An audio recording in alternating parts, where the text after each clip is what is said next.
Some major cities across the country are facing a reckoning of sorts. Coming out of the pandemic and lockdowns, there's a new focus on crime and what's being done to stop it. And it's putting leadership in these cities in the hot seat. Tonight, we're going to take a look at three cities facing a crucial moment: Chicago, Atlanta, and Los Angeles. Let's start in Chicago, where NewsNation is headquartered.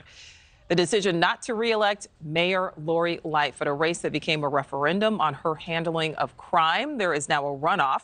So heading to the April runoff, Cook County Commissioner and Chicago Teachers Union organizer Brandon Johnson versus former Chicago Public Schools CEO Paul Vallas. Lightfoot ended up in third out of a crowded field with 8 other candidates. She did concede, and she joins a long list of big city mayors that have left office since summer of 2020.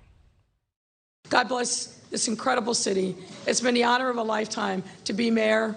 There's more work to do, and I just want to say thank you all deeply, deeply from the bottom of my heart. Thank you. All right, so we welcome back investigative journalist Ben Bradley from our Chicago affiliate. Ben, we talked about the race Monday, kind of previewing it. Here we are 2 days later.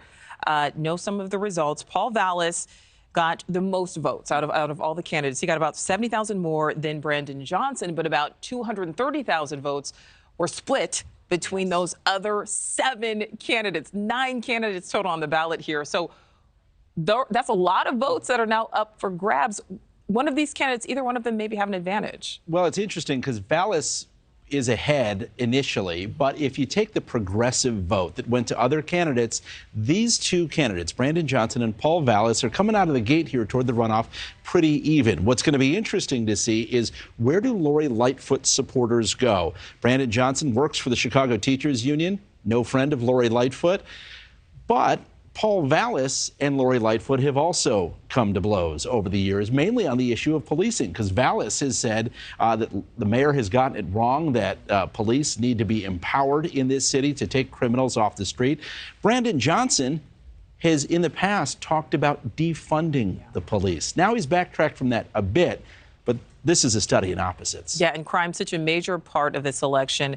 Vallas does have the backing of the police union.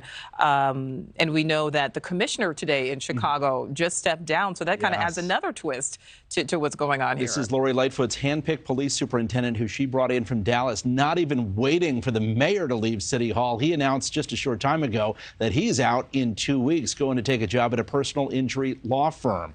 So we're not going to have a police superintendent, at least a full-time one. But it really doesn't matter, because whoever wins the runoff in a month has already said they were going to fire Superintendent David Brown. But crime is going to be front and center here for the next few weeks. The question in Chicago and cities across the country is, who is best equipped to make people feel safe? Yes. That's what we saw at the ballot box yesterday. Yeah. And that's what we're going to see in a runoff in a month. So what do you think, to make this matter to people around the country, not just in Chicago? What was Lightfoot's major misstep? I mean, is there a lesson to be learned for other leaders in other cities? Lori Lightfoot was her biggest problem, meaning she got into unnecessary fights constantly. There was such high hope. She came into office 4 years ago with 74% of the vote and managed to squander away a lot of goodwill.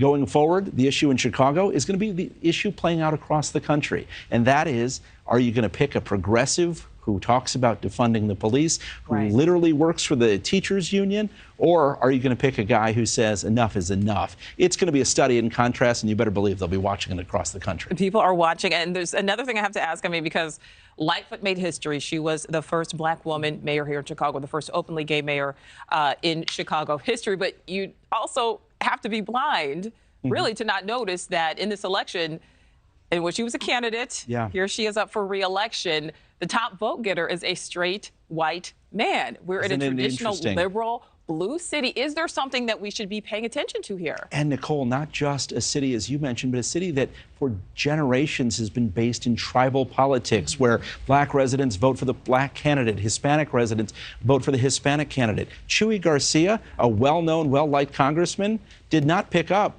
He picked up a lot of the Hispanic vote, but a lot of the Hispanic voters didn't show up here in Chicago. So I think you have a crime situation in the last few years in Chicago, and education concerns, economic concerns in the downtown that are overriding even Chicago's own tribal politics. Yes. It is interesting to see. It is interesting. Case study here. All right, Ben, as always, love talking to you. Thank you. Thanks. Thank you for watching. Go to newsnationnow.com to find News Nation on your television provider. And don't forget to click the red subscribe button below to get more of News Nation's fact-driven, unbiased coverage.